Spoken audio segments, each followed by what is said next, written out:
Aujourd'hui, je reviens avec une autre histoire. Il s'agit de ce monsieur que vous voyez sur l'écran qui avait été un chanteur en Côte d'Ivoire. En fait, il avait chanté pendant des années, mais il n'avait pas le succès. Il était à la recherche de la gloire parce qu'il voyait ses collègues chanteurs chanter, qui avaient la gloire, qui étaient reconnus un peu partout dans le monde, qu'on appelait leur nom et qui étaient aussi aisés.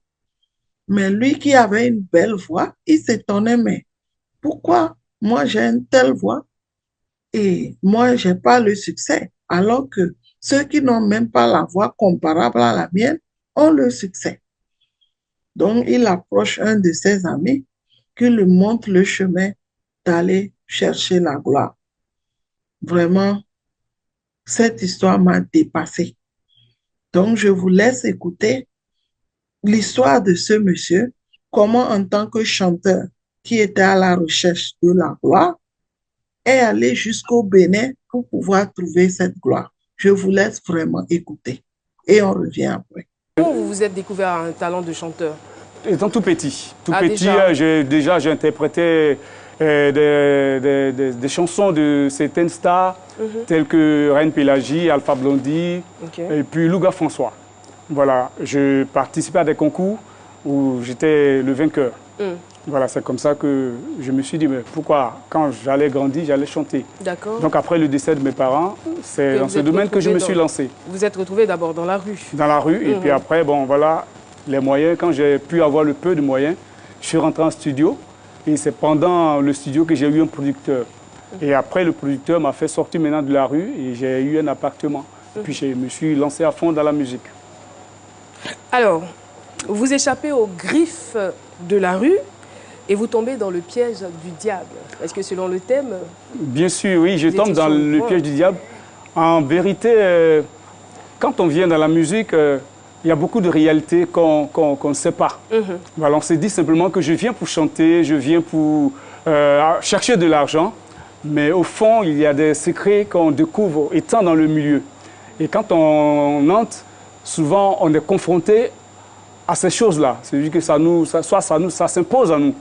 Et puis c'est comme ça que j'ai commencé à fréquenter d'autres artistes. Et l'amitié, on a commencé à lier des amitiés. Et puis j'ai remarqué qu'au fait, c'était pas simple venir chanter. Parce que pour arriver là où les autres sont arrivés, il fallait que je m'approche.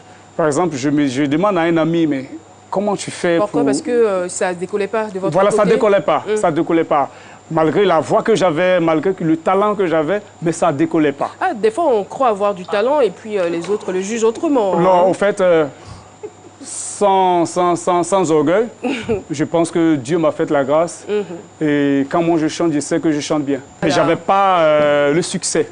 Et c'est comme ça que j'ai croisé un monsieur qui m'a présenté Kaden Dao, qui était animateur ici. Voilà, qui m'a programmé à l'une de ses émissions, Yekangoa.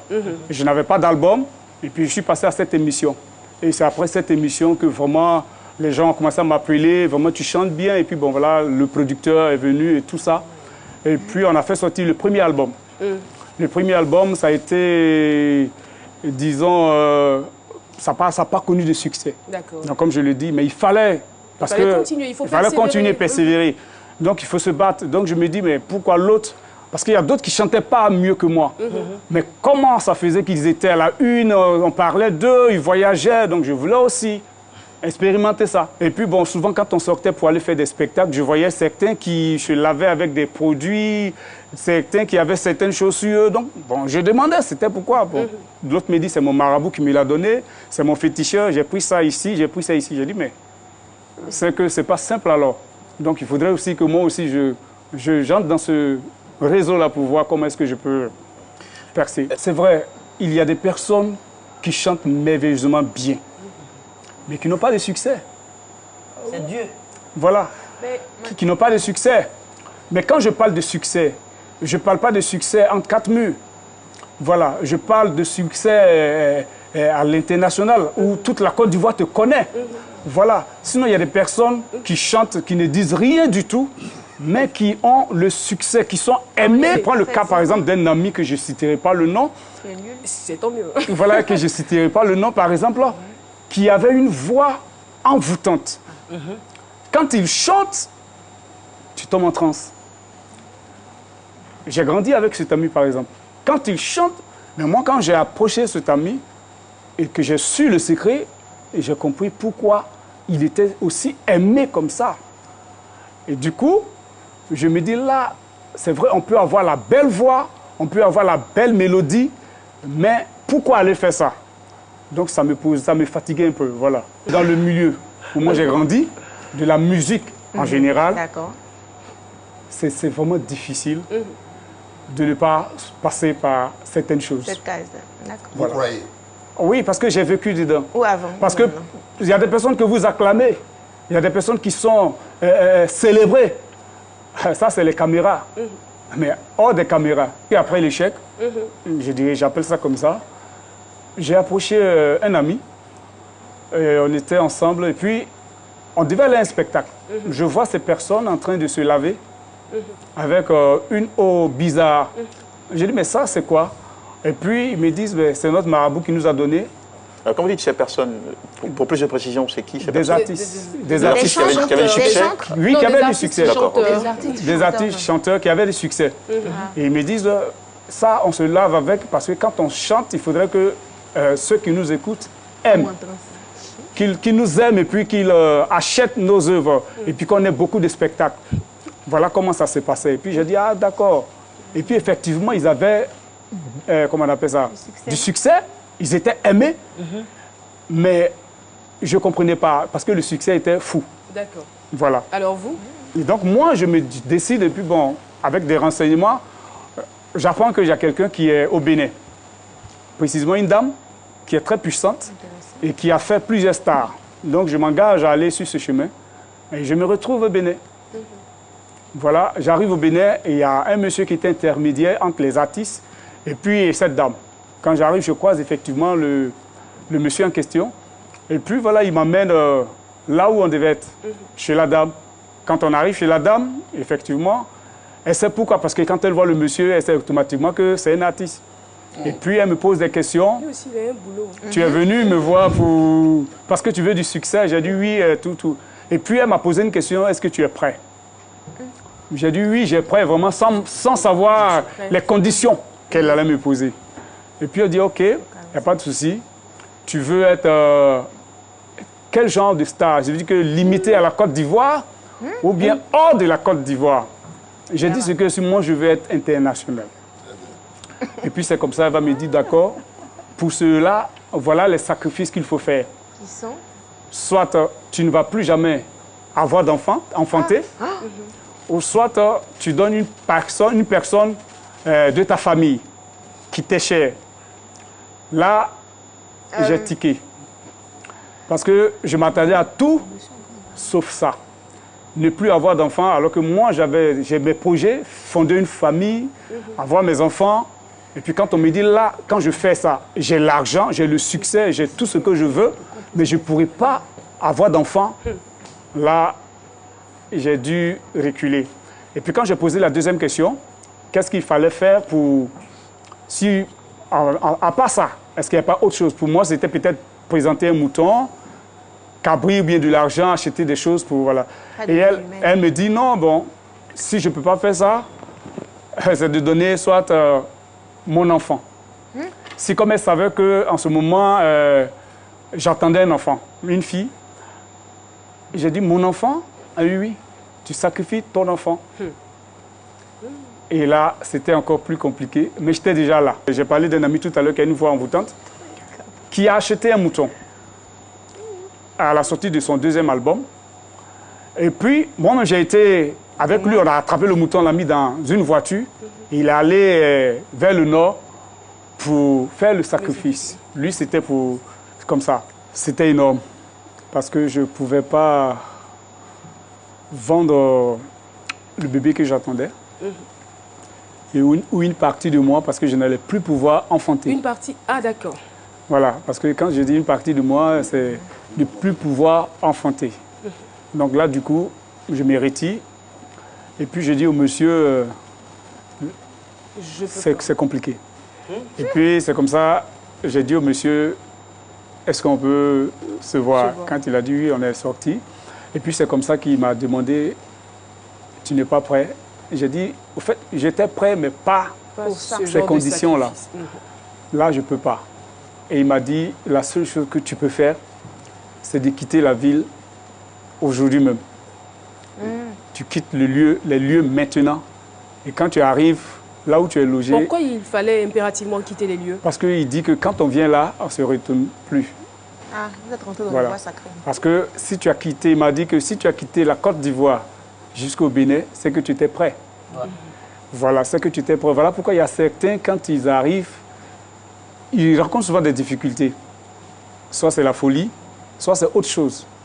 Voilà, donc moi, quand je suis sorti, le monsieur a été honnête avec moi. Il m'a dit, disparaît de la circulation. Et puis c'est comme ça que dès que je suis arrivé, il n'y a plus mes bagages, puis je suis venu directement au Togo. Quand j'ai quitté les lieux, que je suis arrivé au Togo, je cherchais à rentrer automatiquement.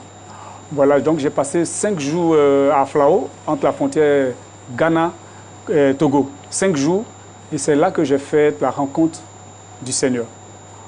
Donc j'ai croisé le Seigneur là, et puis c'est après que je suis rentré. Là, pendant les 5 jours, j'étais en train de réfléchir à toute ma vie, à tout ce qui s'était passé d'abord, et puis aux demandes de la dame en fait. Pourquoi est-ce qu'il fallait faire ça? À cause de l'argent, à cause du succès? Pourquoi est-ce qu'il fallait que je fasse ça? Il y a eu une prise de conscience. Voilà, une prise de conscience. Et puis, je me suis rappelé que ma mère me disait toujours, quelles que soient les difficultés, tu es un homme, bats-toi, bats-toi, bats-toi. Et tout ça, c'est revenu un coup. Et puis, j'ai dit, Seigneur, si tu existes vraiment, révèle-toi à moi maintenant.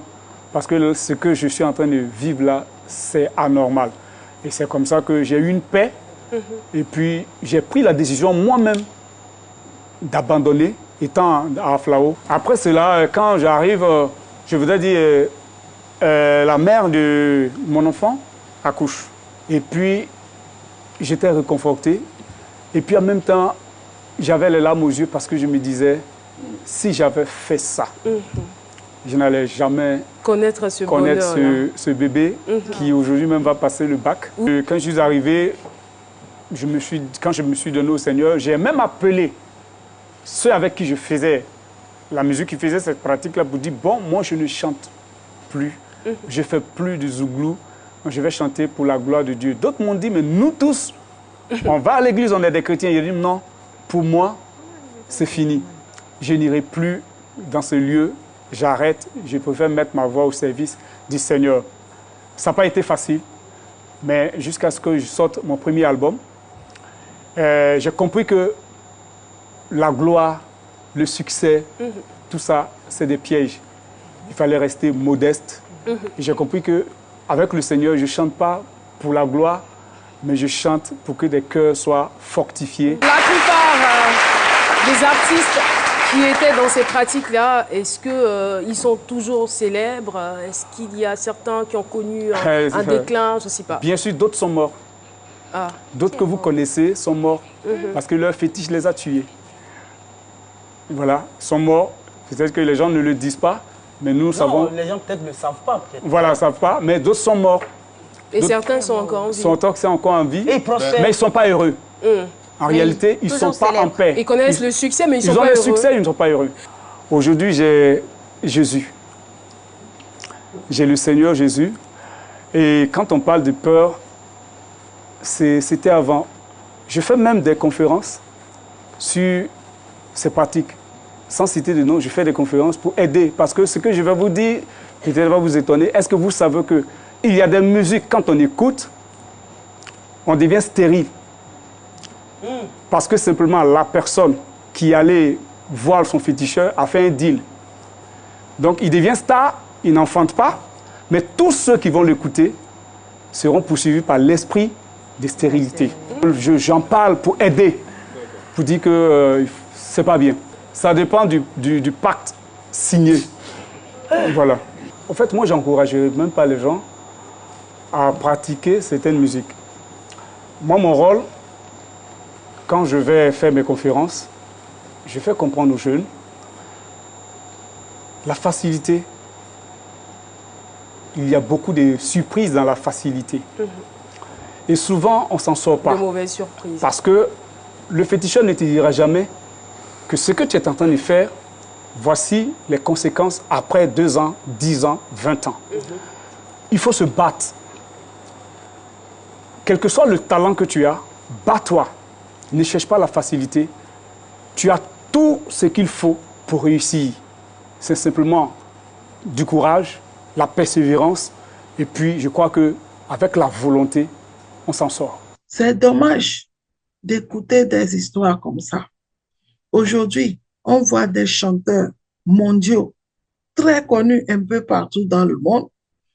On les voit vraiment qui ont du succès, qui ont de l'argent, mais on ne sait pas du tout d'où vient cette gloire.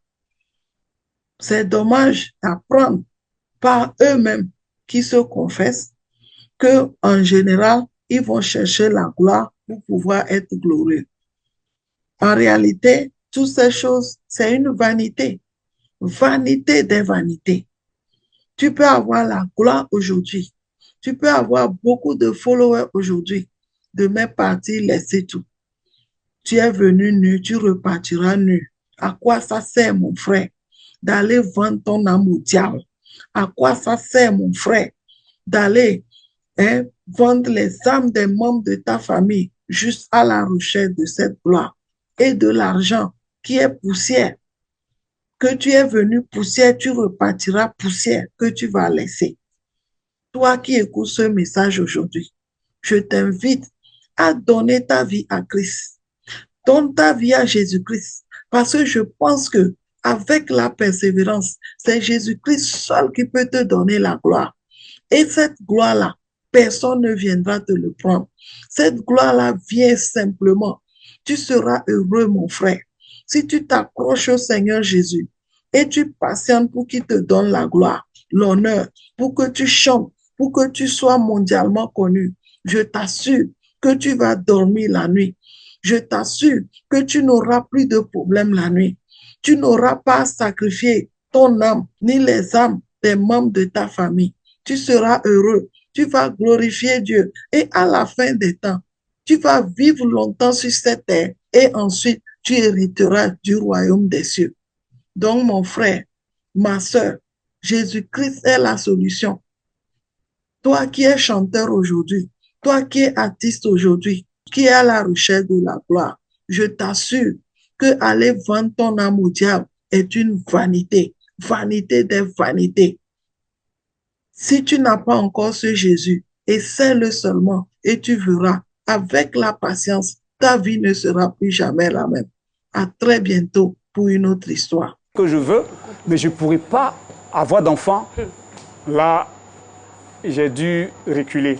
Et puis quand j'ai posé la deuxième question, qu'est-ce qu'il fallait faire pour... Si, à part ça, est-ce qu'il n'y a pas autre chose? Pour moi, c'était peut-être présenter un mouton, cabri ou bien de l'argent, acheter des choses pour... Voilà. Et elle me dit, non, bon, si je ne peux pas faire ça, c'est de donner soit mon enfant. Si comme elle savait qu'en ce moment, j'attendais un enfant, une fille, j'ai dit, mon enfant? Ah oui, oui, tu sacrifies ton enfant. Et là, c'était encore plus compliqué, mais j'étais déjà là.